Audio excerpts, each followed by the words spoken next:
다음 이야기 넘어가기 전에요. 영상 하나 보고 이어가 보겠습니다. 너 DP 해라. 네가 안 주는구나. 나들. DP가 뭔데? 탈영병 잡는 체포조라고 알고 있습니다. 너는 군인이냐 민간인이냐? 그러면 두 가지 종류가 있어. 뭔 짓을 할지 몰라서 알 수 없어서 무서운. 잡으러 가기 무서운. 자, 탈영병이 줄어서 도망간 군인을 잡는 군인. DP 보직마저 사라진 시대. 그런데요, 황당한 탈영 사건이 발생했습니다.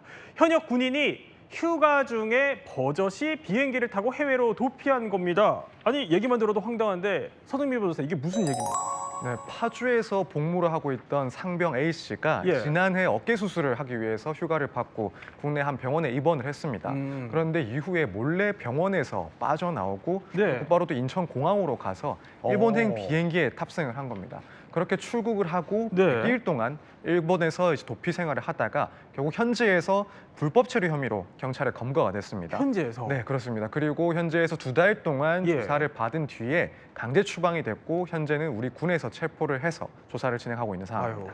아니, 따져볼 게 굉장히 많을 것 같아요. 일단 아니 무슨 배짱으로 그랬는지 모르겠지만 비행기까지 타고 해외로 도망갔어요? 그러니까요. 근데 무슨 배짱이냐라는 소리가 절로 나올 수밖에 없는 것이 처벌을 피하기 위해서 해외까지 도망가서 탈영하는 바람에 처벌을 더 받게 된 상황입니다. 처벌이요? 그렇습니다. 왜냐하면요. 지금 이 A 상병이 부대원들한테 빌린 돈을 갚지도 않고 중고거래 사기까지 벌였던 것으로 알려지고 있거든요. 예. 그렇다고 하면 이 부분에 대해서 결국에는 금전적인 배상 책임 질 뿐만 아니라 처벌 대상이 될 수 있지 않습니까? 네. 이걸 피하기 위해서 해외로 도피를 했다는 겁니다. 그런데 단순 도피가 아니라 탈영 도피기 때문에 결국에는 처벌만 늘어난 셈이 됐습니다. 아유, 사실 탈영이 찾아보니까 최대 10년 이하의 징역까지 받게 되는 중죄로 분류가 되는데요. 뭐 이리 처벌받으나 저리 처벌받으나 마찬가지라는 건지는 모르겠습니다만 당국이 이거 그러면 빠져나갈 동안 파악도 못했던 거예요. 그렇습니다. 이 빠져나간다는 표현이 바로 출국이거든요. 예. 보니까 군인에 대한 출국 과정에서 전혀 이렇게 필터링이 되지 못하고 있는 게 현실이라고 합니다.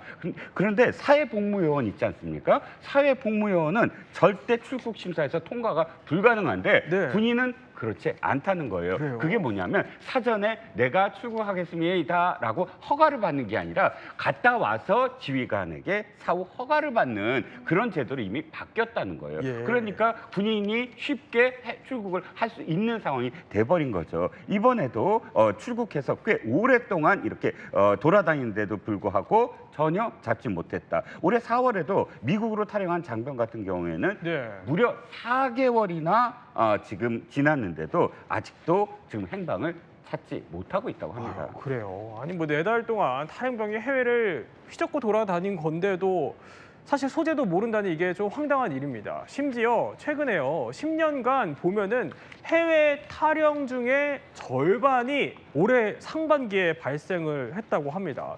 아니 이러면 정말 대책이 없는 걸까요? 현재 우리 군의 군무 이탈에 대해서 법적 근거가 없습니다. 국방부 자체에서 우리 출입국 관리 시스템하고 연계를 해서 무단 출국 이런 사태를 차단하는 근본적인 대책을 꼭 세워야 되겠다 이렇게 생각을 합니다.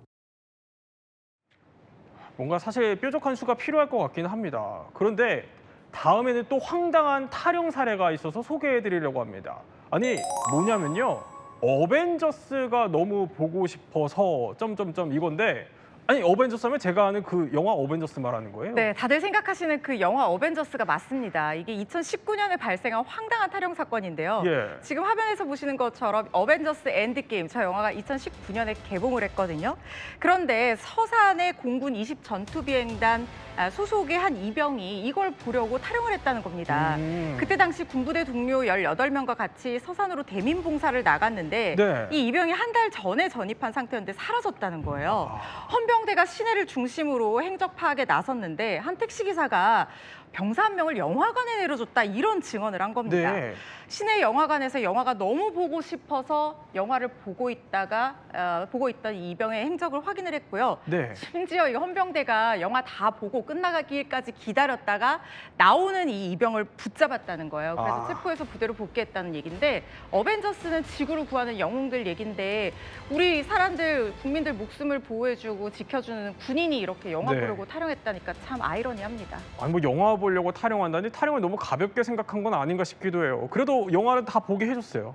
네, 그렇습니다. 이 기사를 처음 접했을 때 예. 사실은 당혹했거든요. 왜냐하면 타령이라는 건 군인으로서 가질 수 있는 가장 큰 중죄입니다. 그렇죠. 군령을 완전히 어긴 거잖아요. 예. 그렇기 때문에 어느 나라나 타령은 가장 큰 중죄이고 그것을 붙잡으러 갔다고 한다면 그 한시 한시가 굉장히 중요하기 때문에 끝까지 기다려줬다라고 하는 것이 굉장히 좀 어색했어요. 근데 이제 어쨌든 헌병대는 이렇게 얘기합니다. 일반 관람객을 놀라게 해서 그렇게 방해하고 싶지 않았다. 어차피 지금 모든 출입구를 다 막아놨기 때문에 네. 그 시간을 잠깐 기다렸을 뿐이다라고 얘기합니다. 일견 그 헌병대의 이야기도 뭐 타당성이 없는 건 아닌 것 같긴 한데 지금 전체적으로 우리가 이야기 다루는 건 혹시나 군이 군령을 너무 가볍게 기강을 너무 가볍게 하는 게 아닌가라는 생각이 들어서 지금 영화관에 기다렸다는 것도 눈길을 모으게 되는 겁니다.